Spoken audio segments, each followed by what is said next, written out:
Goddag og velkommen her til endnu et afsnit af Munken Blaze. I dag der skal vi spille et sjovt spil. Eller det var i hvert fald sjovt dengang jeg var ung. Det er stadig sjovt for mig. Jeg håber også det er sjovt for hvem end der nu skulle komme til at se det. Så lad os bare kigge på det. Det er simpelthen et lille spil der hedder Transport Tycoon.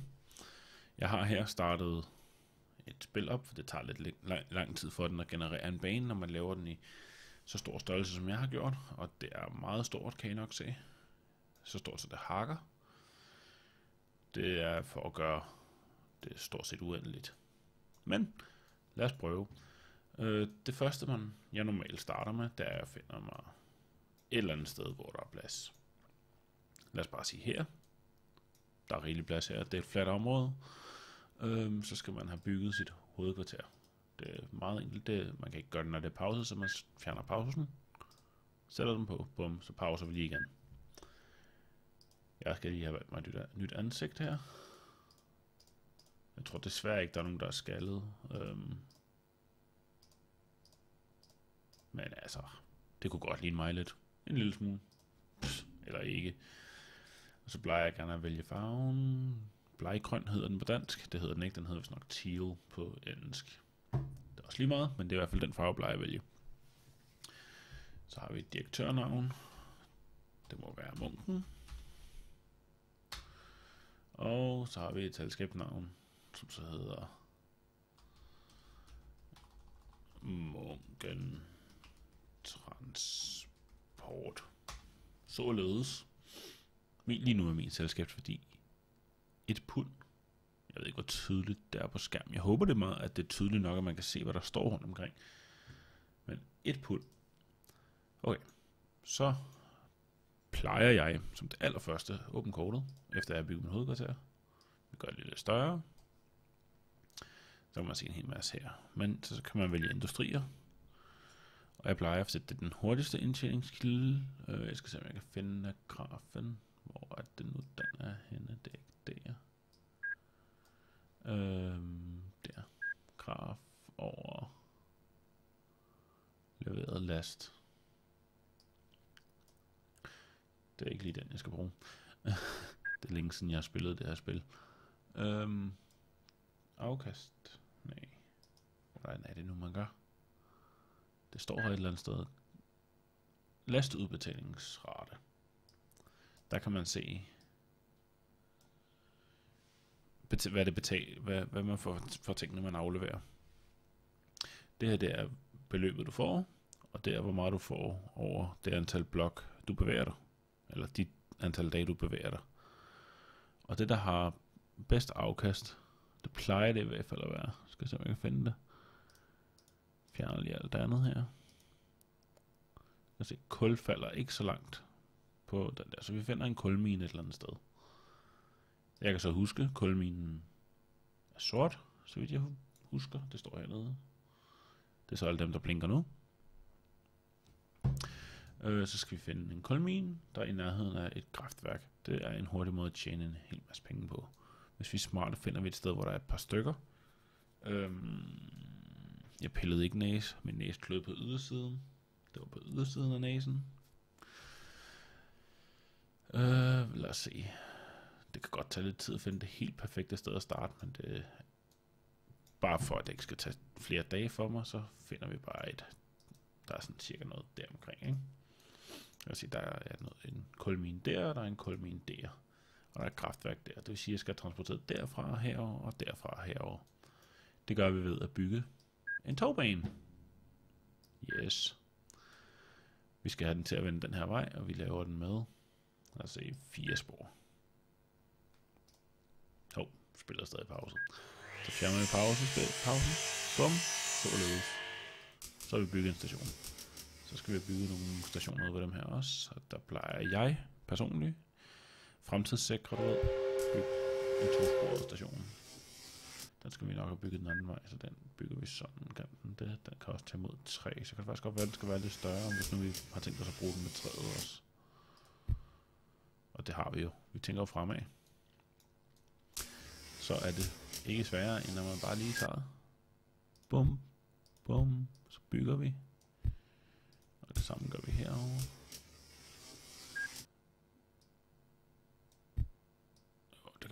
sådan. Det er sådan set lige meget, hvordan vi gør det. Altså, sporet skal jo bare sidde sammen. Sådan. Det spor der skal også forbindes til. Det gør vi. Sådan. Jeg er lidt perfektionist. Den skal helst gerne se fin ud. Man kan også vælge den her type spor, så kan du sådan set bare bygge, som du har lyst til. Og vi skal også bygge til den anden side. Så vi gør sådan.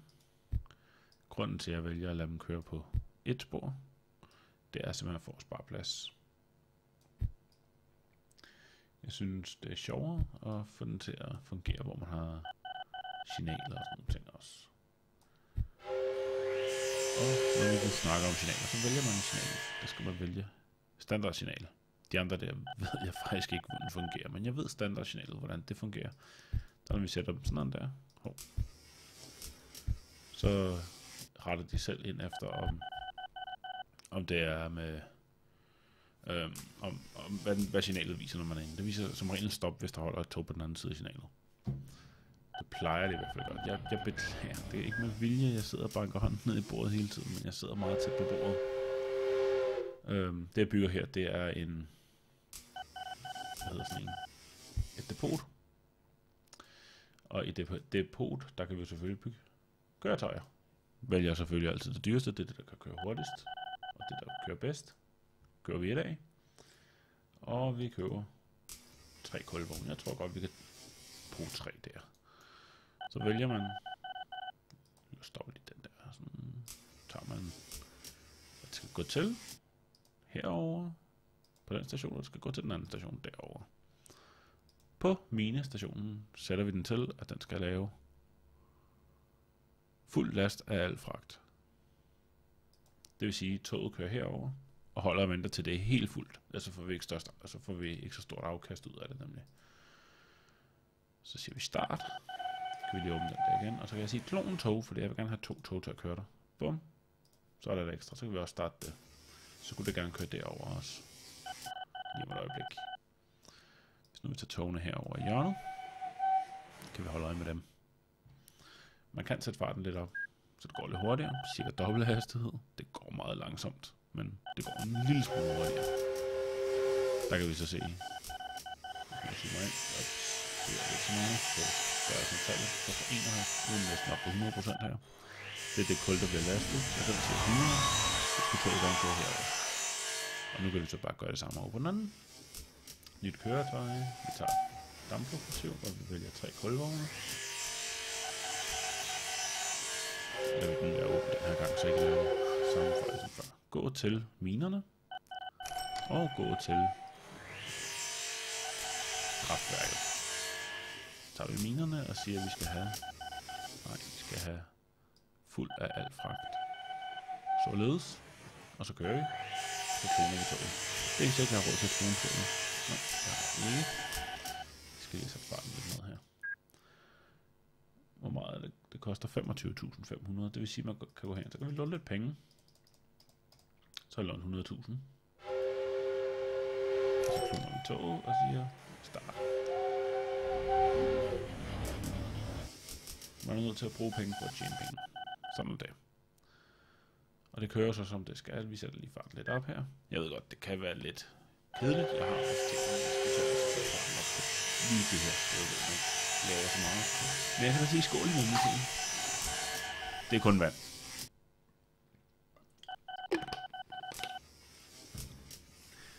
Så, men altså det her, det kører sådan, og så tænker vi 1700. Så når det der tog kommer op, så kan vi så se, hvad prisen er på det. Det skulle også gerne være der omkring, når den er færdig med at læse af. Ja, 2000.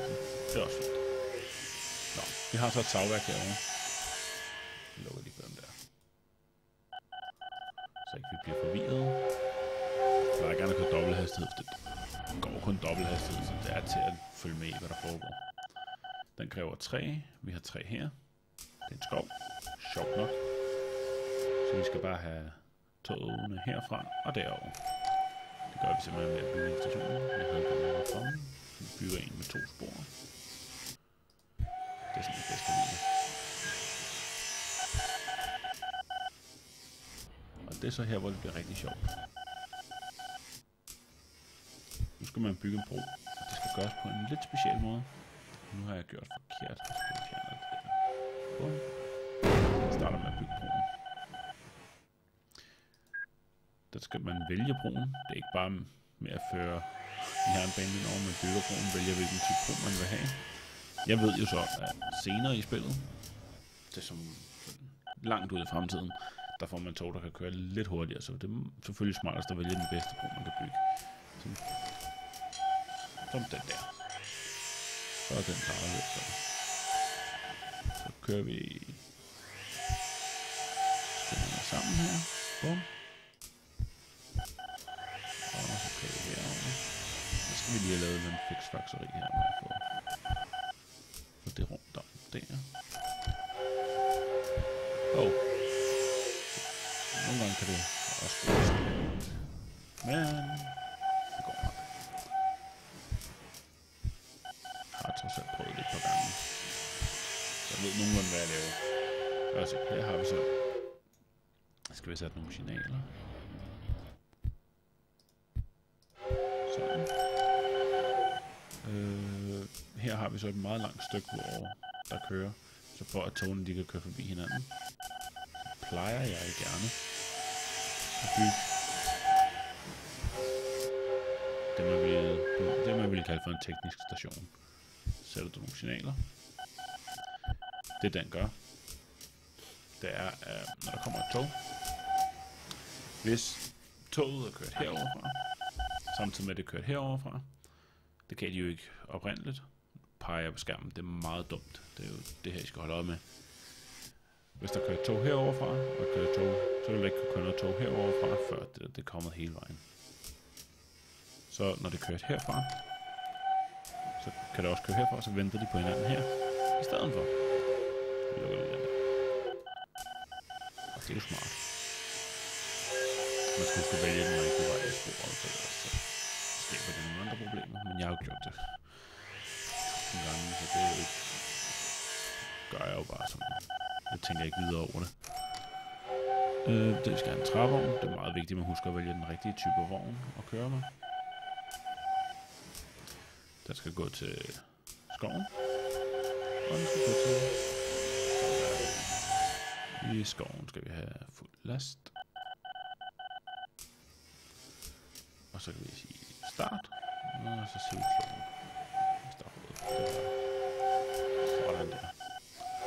Nu er det ikke fordi, jeg havde tænkt mig at sidde og bygge eller sætte alle togene op sådan herover. Jeg ved faktisk ikke engang, om jeg havde planlagt, at jeg ville sidde og at I skulle følge med fra nu af og frem til uderne ved hvornår. Det er et spil, der tager ret lang tid at spille. Det er jo, altså, når først det kører, så kører det rigtig godt.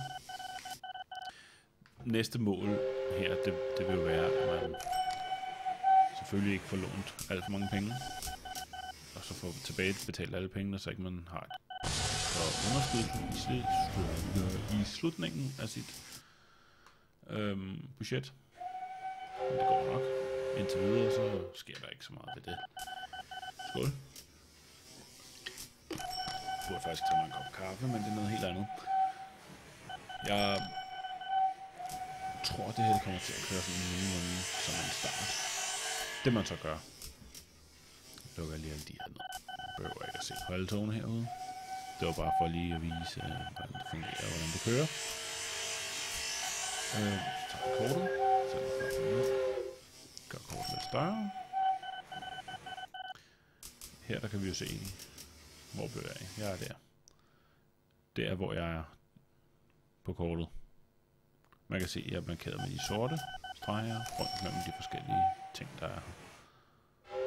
Der er en lille en der. Det er en fabrik. Eller, jo, der er en fabrik. Så det vil sige... Nej. Det man så gør nu, det er, at man fortsætter med at bygge. På et eller andet tidspunkt, så får man bygget en hel masse ud. Og begynder at tjene rigtig mange penge senere i spillet. Det kan man så se. Det kunne man ikke se i det gamle, men det kan man se i det her. Hvis man trykker her, så kommer der elektrisk jernbane, og der kommer monorail jernbane, og der kommer magnetskinne jernbane. Jeg har engang for mange år siden været spillet helt op, hvor jeg fik magnetjernbane. Det bliver rigtig sjovt. Det går pænt stærkt, og så skal man lige pludselig begynde at overveje nogle andre ting med, hvordan så i det. Det tog, det blev holdende der til det tog, det var hernede. Det er ikke så smart. Så jeg tror, vi tager lige og bygger en lille visbord på den. Det var det hed. Det var det, jeg ikke lige fandt før. Vi bygger da bare lige et visbord.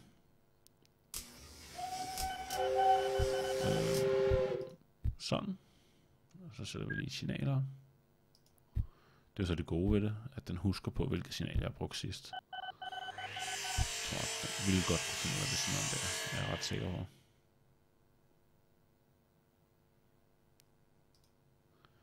I gamle dage, da jeg sad og spillede det her spil, der var der ikke nogen knap til at få spillet til at bevæge sig hurtigere. Så der sad man og ventede den her hastighed. Og det tog lang tid. Jeg fandt på, at jeg en dag jeg tror nok, jeg skulle i skole. Det var jeg nogle år siden, så jeg kan sgu ikke lige sådan helt huske det, vel? Jeg skulle i skole.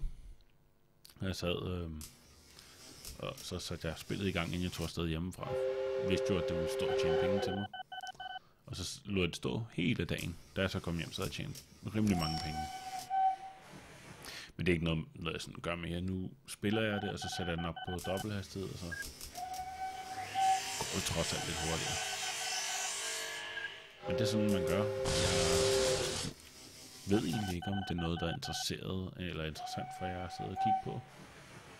Jeg tænker, at måske. Jeg har jo trods alt også det andet, vi skal sidde og kigge lidt på en gang imellem.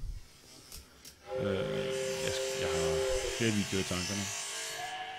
Jeg skal have lavet en velkomstvideo til min side. Det skal nok blive sjovt. Hvor jeg så forklarer lidt, hvordan og ledes med tingene. Alle mine videoer fra fremtiden vil komme i 2 versioner. Gerne den her version, hvor jeg snakker dansk selvfølgelig. Og så en version, hvor jeg snakker engelsk. For at få et bredere publikum. Det er ikke sikkert, at jeg vil gøre det med alle mine videoer, men med de fleste. Måske med den her, eftersom det er et meget stort spil. Mit kamera laver autofokus. Det må det ikke. Nå, der er lige et par indstillinger, der skal laves om. Jeg er stadig i begynderfasen, så vi skal nok nå det. Men jo, så når man gemmer. Man kan se, at jeg har nogle andre gemmere. Og det skal man bare sige. Gem. Så tænker den lige lidt. Og når den så engang på et eller andet tidspunkt bliver færdig med at vise den her sky, så er den færdig med at gemme. Og ja, skulle vi ikke bare sige, det var det. Og så ses vi på den næste video. Det bliver formentlig i løbet af ugen. Jeg regner med min vej. Den her video kommer op i dag, torsdag. Kommer en video igen til på næste torsdag. Samme spil. Jeg spiller et spil på hver ugedag, og skal nok prøve på at få lagt dem op hver uge. Tidspunktet kan godt svinge lidt, men som udgangspunkt så vil jeg få dem op på samme tid hver uge. Så indtil videre så kommer den her torsdag, Minecraft tirsdag, og så må vi se, hvad der sker. Men indtil da, vi ses.